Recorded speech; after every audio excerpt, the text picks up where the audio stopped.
नमस्कार दोस्तों, lead India के इस वीडियो में आपका बहुत बहुत स्वागत है। दोस्तों, इस वीडियो में मैं आपको बताऊंगा जो कि बहुत बड़ी समस्या के रूप में उभर करके आ रहा है कि आप जिनके साथ में आप सपने संजोते हैं, सोचते हैं कि पूरे जीवन साथ में रहेंगे, आप बाप बन गए हैं, आपके बच्चे हो गए हैं, जबकि एक दिन आपको पता चलता है कि पत्नी ने पहले से कुछ प्लान करके रखा था, बहुत खास कुछ विवाद नहीं था, और उस प्लानिंग के बाद से एक दिन अचानक आपको पता चलता है कि पत्नी के मायके वाले आपके घर आ धमकते हैं और पत्नी पहले से ही अपना सामान पैक करके रखती है, वो ले करके जाने को तैयार है और जाते वक्त एक विवाद क्रिएट किया जाता है और पुलिस को भी बुलाया जाता है, मोहल्ले के सामने आपको पूरी तरह से बदनाम कर दिया जाता है।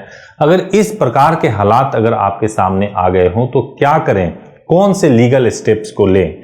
क्योंकि जब आप इस तरह के हालात में अलग अलग जगहों पे अलग अलग वकीलों से जाएंगे, मिलेंगे, तो सबकी राय अलग अलग होती है, बहुत डिफर करती है।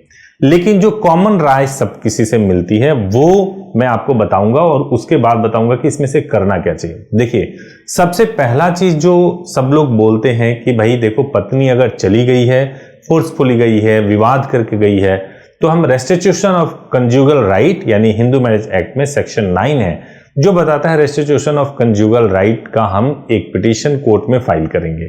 क्या इस पिटीशन को फाइल करने से कोई फायदा होता है? तो सबसे पहले मैं बताऊं कि इस पिटीशन को इसलिए फाइल किया जाता है कि अगर कोई वाइफ जबरदस्ती बिना किसी वजह के अगर छोड़ के चली जाए और अपने वैवाहिक जीवन को नहीं निभा रही हो, तो हम कोर्ट के माध्यम से यह दबाव बनाते हैं कि आपको आना पड़ेगा और आकर के साथ में रहना पड़ेगा।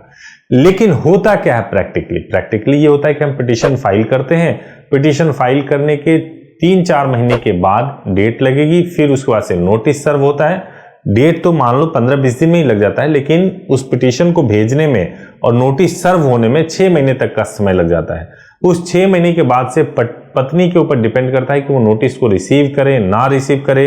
2 नोटिस हम कम से कम अगर भिजवाते हैं तो मान के चलिए कि 8-10 महीने का टाइम लग गया। अब 10 महीने के बाद पत्नी हो सकता है कोर्ट में अपने वकील के साथ आए और वहां पे बोल दे कि पति चूंकि मार पिटाई करता था, इस वजह से मैं इसके पास नहीं रह रही हूं। अब सवाल यह है कि आपने 10 महीने जो कोर्ट में अपना समय लगाया सेक्शन 9 हिंदू मैरिज एक्ट के लिए, और वो उतने समय में आपका एक समय बर्बाद हो गया और 10 महीने बाद आकर के उसने ऐसा कुछ कह दिया और सारे आरोप आपके ऊपर आ गए। तो ऐसी स्थिति में क्या रेस्टिट्यूशन ऑफ कंजुगल राइट के लिए जाना सही है? क्या इसका प्रैक्टिकली कोई फायदा होता है? तो हमने ये देखा है प्रायः कि इसका प्रैक्टिकली कोई ऐसा लाभ नहीं होता, क्योंकि कोई पनिशेबल कोई ऐसा चीज नहीं कर सकते कि पत्नी के ऊपर फाइन लगा दें या कुछ ऐसा चीज कर दें जिसमें फोर्सफुली पत्नी को आना ही पड़े। तो इतना प्रैक्टिकली इसकी उपयोगिता नहीं होती। तो फिर करें क्या? आप सीधे सीधे डिवोर्स के लिए चले जाएं, ये भी बहुत एक्सट्रीम सा स्टेप लगता है। तो क्या करें? तो मैं आपको 2 स्टेप बताने जा रहा हूं जिसको अगर आप करते हो तो मुझे लगता है कि आपको बहुत फायदा मिलेगा। सबसे पहला स्टेप तो यह है कि जब पत्नी आई और अपने मायके को बुला करके लेकर के आई, अब मायके से उसके भाई और पिताजी आ गए और आकर के उन्होंने विवाद खड़ा किया, तो आप सोचिए उस वक्त आपके घर की कंडीशन क्या होगी। उस वक्त घर में चाहे कितना ही विवाद हुआ हो, उसने मोहल्ले के सामने आपको बदनाम कर दिया, मोहल्ले के सामने आपको कि एक तरीके से ऐसा बना दिया विलेन, जैसे कि आपने जो वर्षों से जो प्रतिष्ठा आपके पिताजी ने अर्जित की होगी या आपकी फैमिली ने अर्जित की होगी, वो चंद सेकंड, चंद मिनटों में ही वो खाक हो गई। और वहां पे आप एक तरीके से सबके घर के गॉसिप के विषय बन गए और सबके घरों में केवल आपके इस इंसिडेंट के बारे में बात हो रही होगी कि लड़की या बहू आरोप लगा रही है कि उसके घर वाले मार पिटाई करते हैं। नंबर 1 बात, अब इससे क्या हालात? घर में खाना नहीं बन रहा है, आप लोग डिप्रेशन के सिचुएशन में हैं, आपको समझ नहीं आ रहा है कि क्या करें। जाते जाते तो धमकी देकर भी गए हैं कि आपके खिलाफ FIR लिखवा देंगे, आपको अलग अलग मुकदमे में फंसाएंगे। करें क्या? तो सबसे पहला काम यह है कि उस वक्त प्रॉपरली किसी एडवोकेट से बात करें और एक प्रॉपर क्रिमिनल कंप्लेंट ड्राफ्ट करें और उस कंप्लेंट के अंदर प्रॉपरली जो फेस कर रहे हो, जो आपको धमकी मिली है, लीगल वर्ड्स में सही तरीके से ड्राफ्ट करके उसको SP ऑफिस और थाने में जाकर के उसको स्पीड पोस्ट और ईमेल से भेज देना चाहिए। फिजिकली जाएंगे देने के लिए, उनको फिजिकली अगर कंप्लेन देने के लिए जा रहे हैं तो वो बस ये बोल देंगे कि भाई ये मैट्रिमोनियल डिस्प्यूट है, हम इसमें कोई कंप्लेन लेंगे नहीं। तो इसलिए आप स्पीड पोस्ट के थ्रू और ईमेल के थ्रू भेज दें। क्यों? क्योंकि एटलीस्ट जो सिचुएशन आप फेस कर रहे हो वो रिकॉर्ड पे आ जाए, वो रिकॉर्ड पे आ जाए कि ऐसा हुआ था और आपने इसके लिए कुछ एक्शन लिया था। नंबर 1 बात।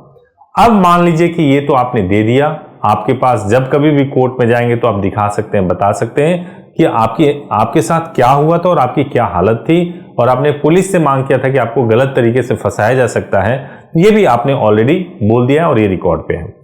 अब 4 महीना 6 महीने अगर वो नहीं कम्युनिकेट करते हैं, आप पे कोई दबाव बनाते हैं या कुछ भी XYZ स्टेप लेते हैं या नहीं लेते हैं, फिर आपके पास रास्ता है कि आप उनको लीगल नोटिस भेजिए, और लीगल नोटिस भेज करके उनसे पूछिए कि आप बेवजह घर छोड़ करके गए हो, आप सामान लेकर के गए हो, आपने जो साथ में पति पत्नी को रहना चाहिए आपने उसको छोड़ दिया है, आपने समाज में हमें बदनाम किया है।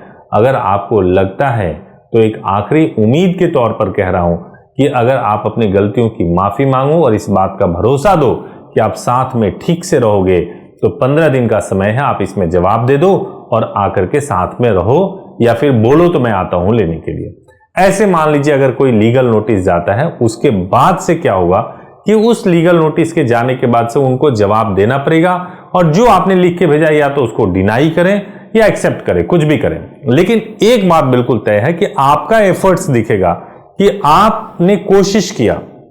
आप उन 6 महीने में हो सकता है कि प्राइवेटली, हम ये भी लिखेंगे, प्राइवेटली आपने पेरेंट्स के थ्रू बातचीत करने, इस रिश्ते को ठीक करने की कोशिश की, बावजूद इसके पत्नी के एरोगेंट रवैये, उनके फैमिली के एरोगेंट रवैये की वजह से ये ठीक नहीं हो सका, फिर फाइनली आपको लीगल नोटिस भेजना पड़ा।